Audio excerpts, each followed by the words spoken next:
नमस्कार। बढ़ते हैं अगले पाठ की ओर। पाठ संख्या 2। विषय चल रहा है गोचर फल। हम हमेशा कोई भी विषय शुरू करें उसको क्रम से आपके सामने प्रस्तुत करने की कोशिश करते हैं। वीडियो भले ही छोटी हो मगर आपकी पहुंच तक पहुंचनी चाहिए, सरल हो और क्रम में हो, उस तरतीब में हो कि आपकी लड़ी बनती रहे। हम आपको हमेशा यही कहते हैं कि आप जो भी विषय चुनते हैं देखने के लिए, चाहे गोचर का है, चाहे दशा का है, चाहे शादी का है, चाहे आजीविका का है, कोई भी है, चाहे फलित है, उसको क्रम से पढ़िए तो बात आपको अच्छी से समझ आएगी। विषय ये नहीं कि हम आपको कह रहे हैं क्रम से देखें तो हमारे व्यूअर्स बढ़ेंगे। हमने व्यूअर्स की इतनी वो नहीं है कि बड़े जो हमें व्यूअर्स मिलने वो मिल ही जाएंगे, इसकी चिंता नहीं है। यानी चिंता है कि जो आपका विषय है वो अगर क्रम से नहीं पढ़ते तो बीच में छूट जाएगी बात। थोड़ी सी बात चूक हुई तो दृष्टि हटी तो घटना घटी, जैसे कहते हैं यात्रा करते समय। नहीं तो बढ़ते हैं अगले पाठ विषय की ओर। दूसरे पाठ में, पिछले पाठ में हमने बात की कि गोचर कहाँ से देखना चाहिए। उसमें श्लोक में थी चंद्र लगन प्रधानम खरु गोचरेषु। चंद्रमा को जन्मकालीन चंद्रमा किस राशि में है उस राशि को लगन मानकर फिर दूसरे ग्रहों को जो चर का मतलब है चल रहे हैं अपनी, क्योंकि ग्रह सभी अपनी क्रांति वृत्त के अंदर हमेशा चलते रहते हैं, गतिमान रहते हैं, तो वो किस राशि में इस समय है उनको स्थापित करके फिर शुभ या अशुभ जो फल मिलेगा वो देखना चाहिए। तो आज हम सबसे पहले शुभ या अशुभ फल की बात जो है अगले पाठ में करेंगे। पहले हम ये जाने कि चंद्र जो लगन है उसको कैसे स्थापित करके ग्रहों को कैसे देखना चाहिए। लगन में चंद्र लगन से, चंद्र लगन कौन सा, वर्तमान या कि जन्म लगन, जन्मकालीन लगन। मैंने एक पत्रिका लगाई है, मकर लगन की ये पत्रिका है। उसमें अगर देखिए तो ग्रह जो है केतु जो है पंचम में बैठा है, सप्तम में गुरु और चंद्रमा, अष्टम में सूरज मंगल और शुक्र, नवम में बुध, दसम भाव में तुला राशि का शनि और राहु है वृश्चिक राशि में। तो इस राशि इसमें हम ये देखेंगे कि चंद्रमा किस राशि में, जन्मकालीन चंद्रमा किस राशि में बैठा है। तो जन्मकालीन चंद्रमा जो है इसमें कर्क राशि में बैठा है। तो हमने कर्क राशि यहाँ पे स्थापित कर ली। यहाँ स्थापित करने के बाद फिर हमने पूरी पत्रिका में क्रम अनुसार लिख लिया। तो क्रम अनुसार लिखने के बाद तो उसके के बाद हम अब जो गोचर के ग्रह हैं उनको हम इसमें स्थापित करेंगे। मैंने यहाँ लाल रंग से चंद्रमा लिखकर ऊपर गोला लगा लिया, इसका अर्थ है जन्मकालीन चंद्रमा।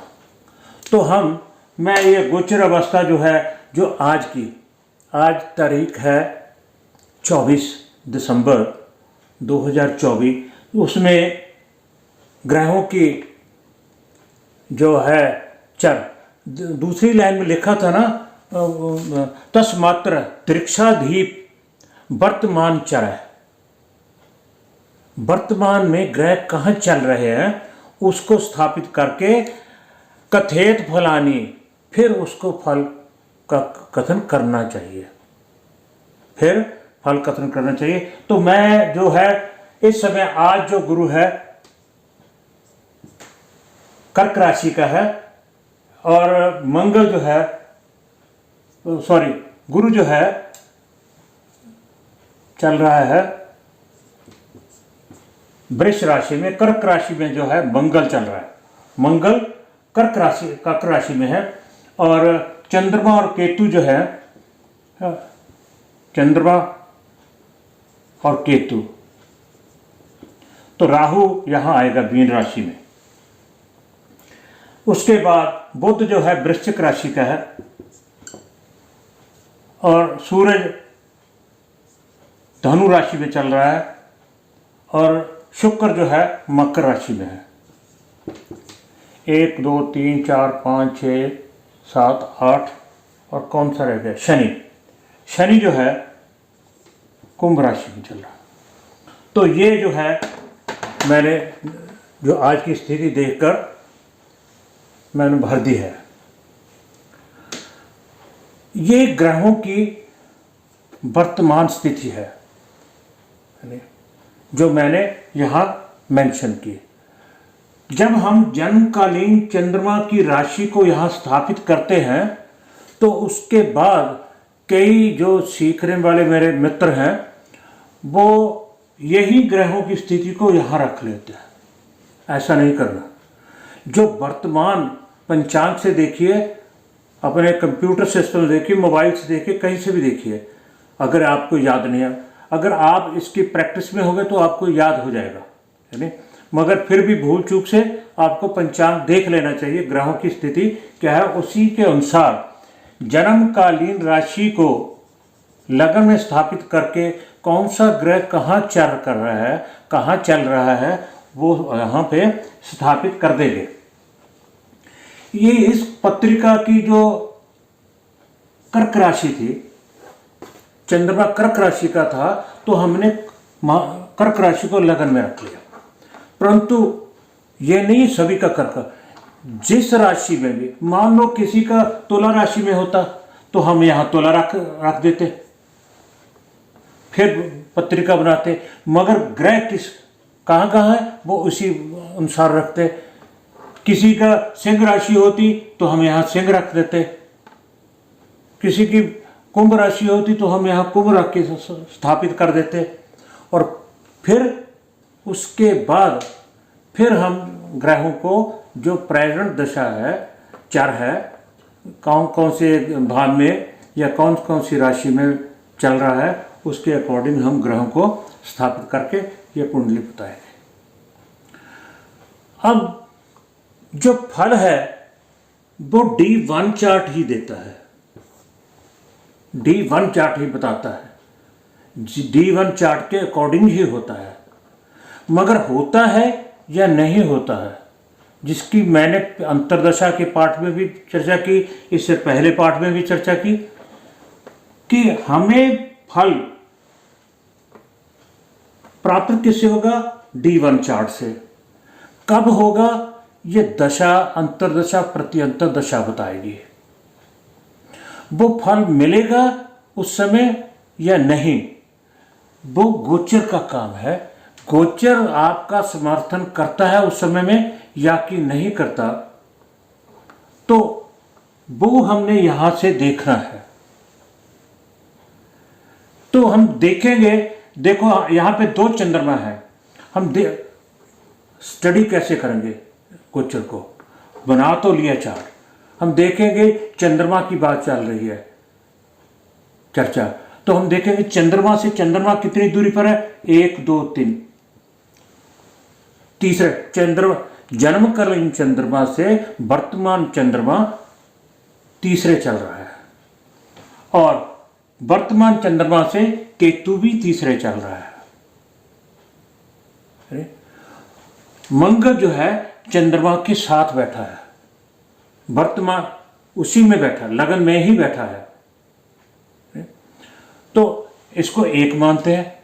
चंद्रमा से 1 2 3 और 4 5, जन्मकालीन चंद्रमा से पंचम कौन चल रहा है, बुध चल रहा है। जन्मकालीन चंद्रमा से छठे कौन चल रहा है, सूर्य चल रहा है। जन्मकालीन चंद्रमा से शुक्र ग्रह सप्तम में है, जन्मकालीन चंद्रमा से शनि अष्टम में है, जन्मकालीन चंद्रमा से राहु नवे है और गुरु जन्मकालीन चंद्रमा से 11 में है।